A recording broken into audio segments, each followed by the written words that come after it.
JJP party के कार्यकर्ता, वरिष्ठ कार्यकर्ता हैं और पार्टी में बड़ा अच्छा ओहदा रखते हैं। हल्का प्रधान भी हैं। समय सिंह खुर्दबंद से हम चर्चा करेंगे राजनीति को लेकर। जो पार्टी है जेजेपी, उसमें अपनी सेवाएं दे रहे हैं, उनसे रूबरू बातचीत करेंगे। वो क्या कहना चाहेंगे पार्टी के बारे में। जी समय सिंह जी, स्वागत है आपका हमारे चैनल पर। क्या कहना चाहेंगे राजनीति को लेकर? आजकल देखा जाता है राजनीति सिर्फ मतलब की राजनीति रह गई है। सबसे पहले तो मैं आपके दर्शकों का और आपके चैनल का धन्यवाद करता हूं। और जो राजनीति की बात है, मैं आज दुष्यंत चौटाला जी के लिए काम कर रहे हैं। उन्होंने मेरे को राष्ट्रीय कार्यकारिणी में मेंबर का पद दिया हुआ है और हल्का प्रधान की भी जिम्मेवारी मेरे को दी हुई है। दुष्यंत चौटाला जी एक बहुत ही होनहार, समझदार और सुशील स्वभाव के नेता हैं। सबको साथ लेकर चलने में दुष्यंत चौटाला जी का विश्वास है। और दुष्यंत चौटाला जी को जब 10 एमएलए मिले थे तो 10 एमएलए जनता ने वैसे ही नहीं दिए, उनके ऊपर विश्वास करके उनको 10 विधायक दिए और वो डिप्टी सीएम के पद पे उनको बिठाया। दुष्यंत चौटाला जी ने बीजेपी के साथ मिलकर, क्योंकि दुष्यंत चौटाला जी के पास 10 एमएलए थे, उतनी शक्ति नहीं थी, लेकिन फिर भी उन्होंने बहुत काम किए जनता के।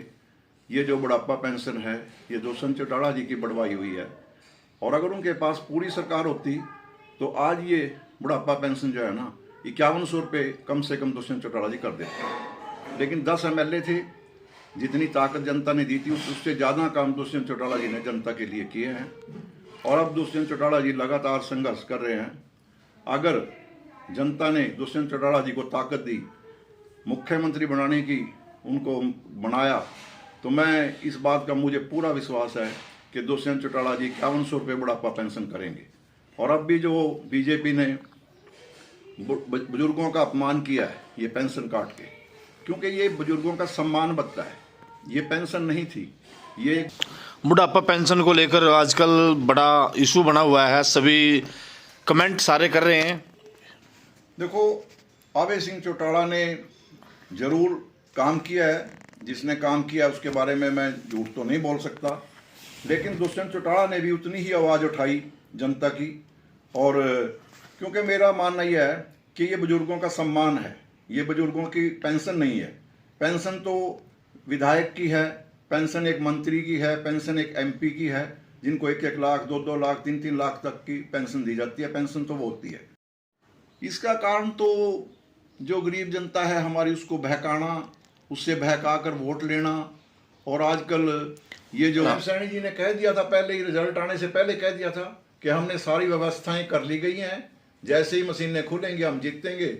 और कांग्रेस ये कहेगी कि मशीनों में गड़बड़ है। ये तो मुख्यमंत्री जी ने पहले ही घोषणा कर दी थी। मुख्यमंत्री को कैसे पता लग गया कि हम जीत रहे हैं?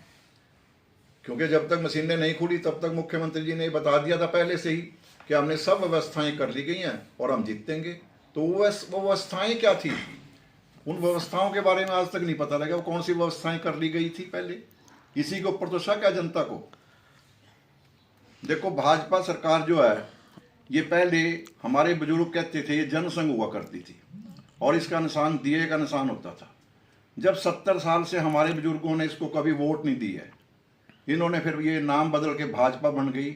और जितनी भी जहाँ भी सरकार बनी है, झूठ बोलकर सरकार बनी है। क्योंकि हमारे प्रधानमंत्री आदरणीय मोदी जी, उन्होंने कहा था किसानों का कर्जा माफ़ कर देंगे, उन्होंने कहा था हम स्वामीनाथन की रिपोर्ट लागू कर देंगे, उन्होंने कहा था हम हर साल 2 करोड़ रोजगार देंगे। उनमें कितनी घोषणाएं उन्होंने की थी, काला धन लेके आएंगे विदेशों से, लेकिन एक भी घोषणा उन्होंने पूरी नहीं की है। जीएसटी से कोई फायदा हुआ? जो जीएसटी लाई इन्होंने और जो नोटबंदी करी, इनसे कोई फायदा हुआ? नहीं। देखो, नोटबंदी का कोई 1% भी कोई फायदा बता दे तो मैं इस राजनीति को छोड़ दूंगा। नोटबंदी से उल्टा देश को नुकसान हुआ, सारा देश लाइनों में लगा रहा, कोई ब्लैक मनी, कोई काला धन नहीं पकड़ा गया।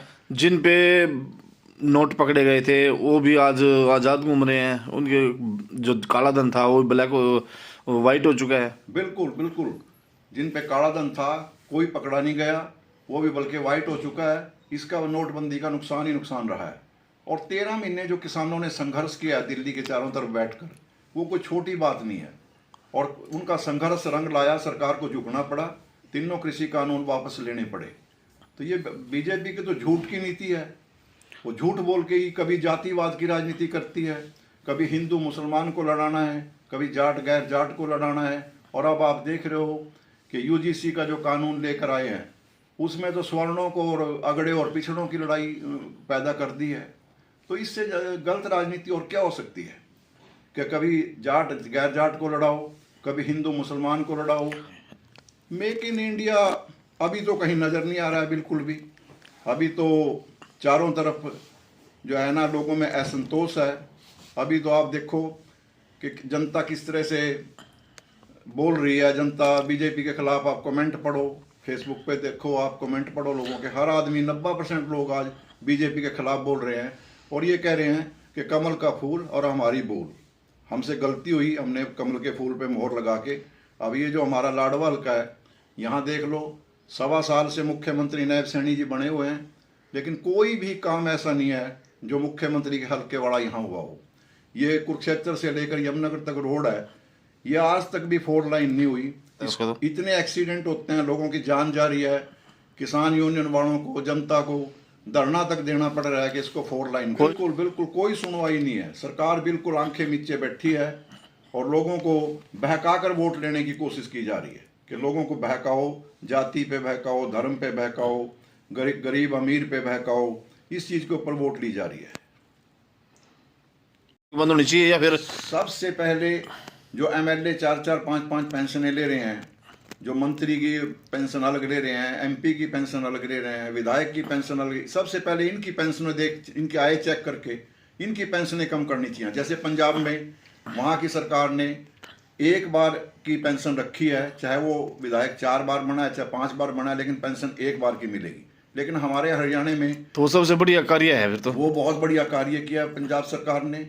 अब उन्होंने देखो 10 लाख तक का हर आदमी का इलाज फ्री कर दिया। ये काम करने के हैं, सरकार को ये इन कामों पे ध्यान देना चाहिए, ना कि बुजुर्गों का अपमान करना, ये पेंशन काटना, उनकी आय देखना। आय का इससे कोई मतलब नहीं होना चाहिए, क्योंकि बुजुर्गों का सम्मान है। ये 3000 रुपये, अब चलो 200 रुपये बढ़ाए हैं दबाव के बाद सरकार ने, क्योंकि सारी हर तरफ से आवाज़ उठी है कि ये बुजुर्गों का अपमान कर रही है सरकार, और बुजुर्गों का अपमान नहीं करना चाहिए। तो मैं दुष्यंत चौटाला जी को धन्यवाद करता हूँ कि उन्होंने, दिग्विजय चौटाला जी ने भी कहा है कि भाई बुजुर्गों का सम्मान करेंगे। अगर जनता हमारा साथ देगी और जनता वोट देगी, सरकार बनाएगी, तो ये पेंशन 5100 रुपये होगी, ये मुझे पूरा विश्वास है।